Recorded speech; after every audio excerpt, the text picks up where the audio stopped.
inner peace. Inner peace. Would whoever is making that f***ing sound quiet down?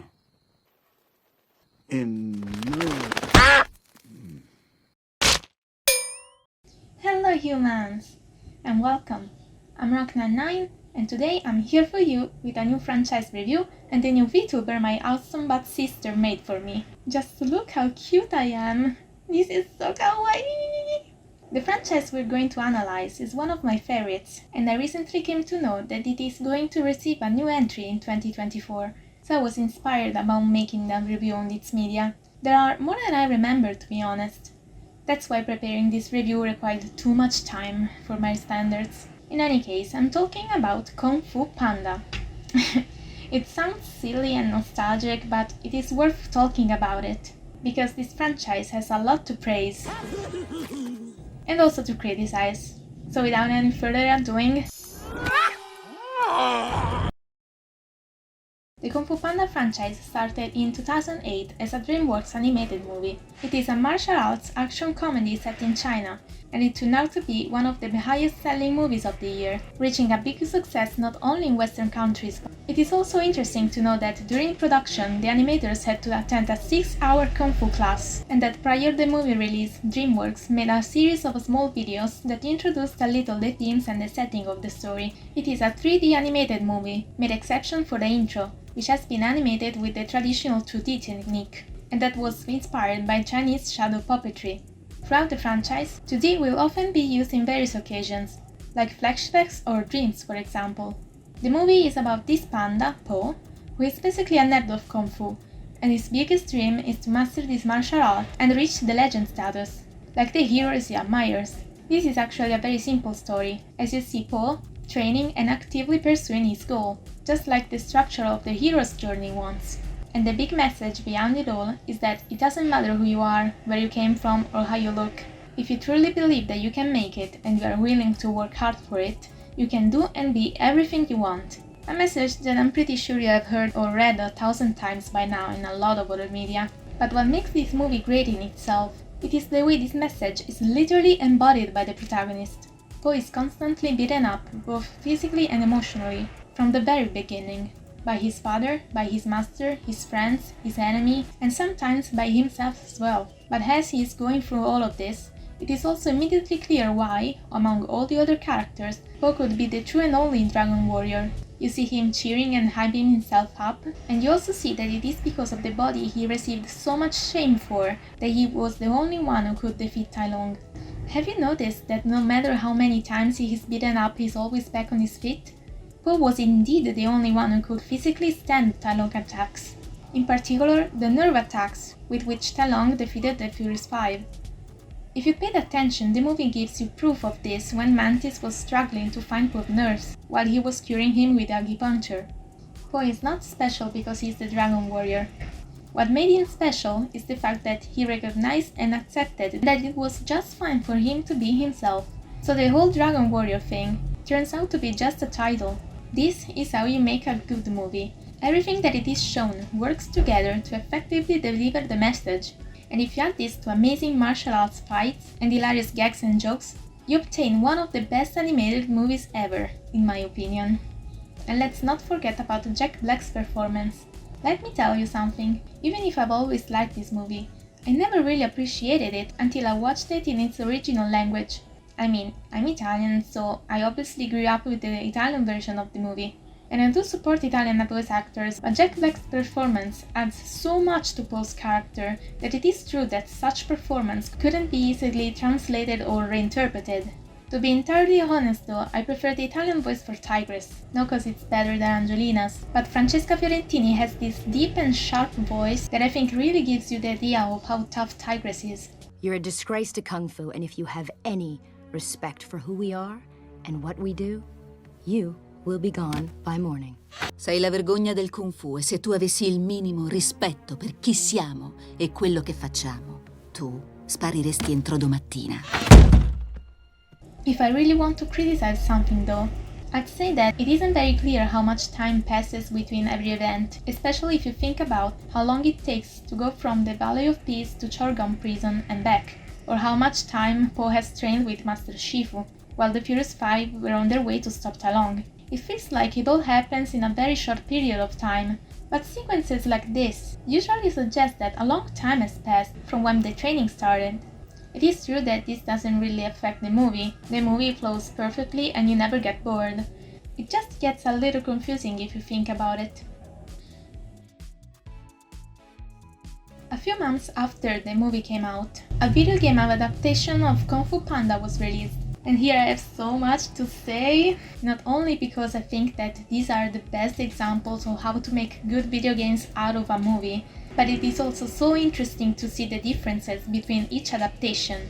In fact, we can say that the Kung Fu Panda movie has 3 video games adaptations. There's the version for PlayStation, Xbox, PC and Nintendo Wii. Then there is the Nintendo DS version, and then the mobile version. In general, they all share the same story the movie has, but the mechanics and the gameplay are unique for all 3 of them. And I can't express how great this is, also because this is something that you don't really see now. Almost all versions of new video games are more or less the same for all platforms. The only thing that really changes is the console you're playing with.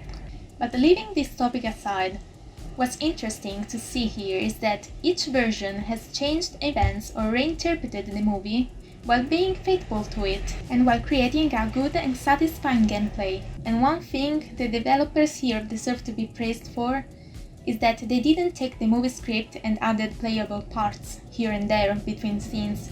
That is not adapting, that is laziness. You can't just take a movie script and make a video game out of it. Well, actually you can. But it really is a waste of money and resources from my point of view. Fortunately though, this is not the case for Kung Fu Panda.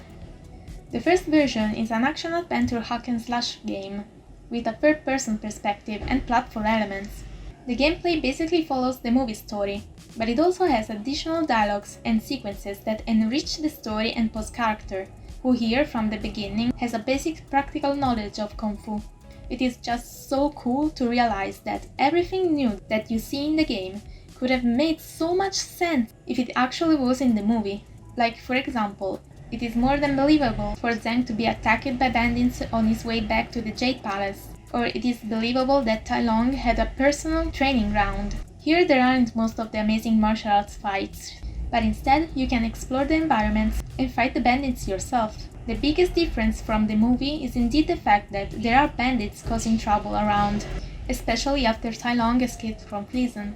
Of course, this game is very easy to complete. Its main target were children and kids after all. But trust me, it really is a very good adaptation. Like, very good. Not only it is super cool and also satisfying to play with all your favorite characters, but it's also so effective how they turned the movie into a video game and expanded and enriched it to really allow you to experience it and fully make Po's journey your own. For me, that I'm studying video games and multimedia, this is amazing. I'm actually planning to stream the Kung Fu Panda game on my Twitch channel because I feel like I can't fully explain here why it is so good without showing the gameplay and comparing it step by step to the movie. I really want to stream it, but the problem is that I'm worried that all that could be heard would be traffic noises and people sneezing from the street. Besides, I just can't speak loudly. My voice is so low, but I really want to live stream, so I'll find a way. Now, if this version was very close to the movie script, the version released for Nintendo DS took a lot more liberty. Differently from the first version, this one is a side-scrolling game where you move with the D-pad and fight using the touchscreen. The story is the one we already know until the Furious Five are defeated by Tai Lung. Then it takes an alternative direction. Behold the Kung Fu Panda multiverse. Here, after their defeat, the Furious Five are kidnapped by the bandits, and Po has to rescue them. His journey works as his training, as Po learns new skills as the player makes progress. Here you don't really get the chance to play with the Furious Five, but Po turns into them when you use the special attacks they teach you after being saved. Once Po rescues all the Furious Five and he has learned all their attacks, just like it happens in the movie, he has to face Tai Lung. So basically, the game takes place between the ending of the second act and the climax of the movie. But what's interesting about this version is that it is a 2D open world with a lot of different environments and amazing level design. The game's difficulty increases as you make progress, and it is challenging enough for you to never get bored. It has been rated suitable for 7-year-olds, just like the first version, but I'll tell you that it was kinda traumatizing to play it when I was little. It was way too complicated, and I kept getting stuck with no idea what to do because of the environmental puzzles. I had to level up myself to actually complete it and appreciate it. But seriously, this game is so good and replayable, and it is really cool to see all these different environments. It is really like each member of the Furious 5 has an aesthetic or a theme. The only complaint I have is that they could have added fast travel checkpoints, because the world here is so vast, and there are many collectibles around, so if you want to complete the story first and then go back to pick them up, you don't have to pass through every single stage. But aside from that, this game is one of my favorites. I lost count of how many times I played it. And last but not least, we have the mobile version of Fu Panda. This one too is a side-scrolling platform, but even if there are very few stages, this is the only version where you can play Tai Long. You can play as the villain of the story and escape from Chorgon prison, and you can also fight and defeat Tigress during the battle on the bridge. It is very interesting that the game makes you play from Tai Long's perspective, and it is also so interesting to see Master Shifu throwing shurikens at you while you're training. A touch of originality. Soon after, this game adaptations received a sequel titled Legendary Warriors, and it was released for Nintendo Wii and Nintendo DS. In both versions, there is the return of Tai Long as he pursues his revenge after being skadooshed to the Other World. And while the DS version is more focused on the gameplay, where you play as either Po or Tigress facing different stages and bosses to save the rest of the Furious 5, who has been captured. Again, the Wii version has a little bit more storytelling and actual 2D cutscenes and voice acting. Timeless time. The Valley of Peace was totally peaceful. Here Tai Long joins forces with the Black Moon Scavenger clan to capture villagers and restore his chi. Differently from the DS version though, this one has a lot less stages and the gameplay either makes you fight opponents in small arenas or fall into the void attempting to save bunnies. I think that the DS version is way better than the Wii one, which has been criticized a lot indeed.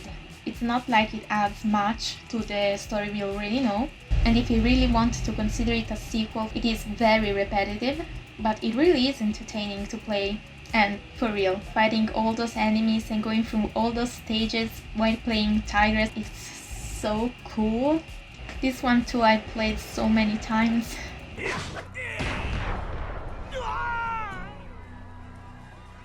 But as all these versions for different platforms weren't enough, in 2010 DreamWorks released an online game called Kung Fu Panda World, which is unfortunately now unavailable and that I didn't know it existed when I was little, so I never actually got the chance to play it myself. During the time all these games were released, DreamWorks also made 2 short films, the first one being Secrets of the Furious 5 and the second being the Holiday Special. So the first one is very simple and also interesting, because there is Po who, in order to teach the principles of Kung Fu to children, reveals the Furious 5 stories and backgrounds. But Holiday is so good and funny. Not only it has that kind of slapstick comedy that you don't really see in cartoons anymore, but in such a short time it is capable to deliver beautiful messages. It is all about traditions and how it is important to honor them, especially the ones in your family. It shows how it is important to stay with the ones you love, but it also shows how it is important, especially for older generations and parents, to give enough space to the younger ones for them to be free and go on with their lives, and eventually create their own traditions. Just like the movie, it is the protagonist, Po, to show and embody this kind of message. And it is also so cute to see all the Furious 5 agreeing with him. There is also this beautiful quote from Shifu. What goes on in your head, I really don't always understand. But what goes on in your heart will never let us down. This is something so beautiful to say. If you never saw Kung Fu Panda Holiday, please Please do. I guarantee you won't regret it. Anyway, I think we've already talked a lot here, and to be honest, I could keep on talking about Kung Fu Panda for hours. But for now, I'll stop here and just thank you so much for watching. Leave a like and subscribe for more, and let me know in the comments what you think, if you agree or disagree with what I said, or if there's something in particular you'd like to mention. For more content and to know more about my reviews, follow me on socials too. You find the links in the description. Thank you again, and see you soon with part 2. Bye!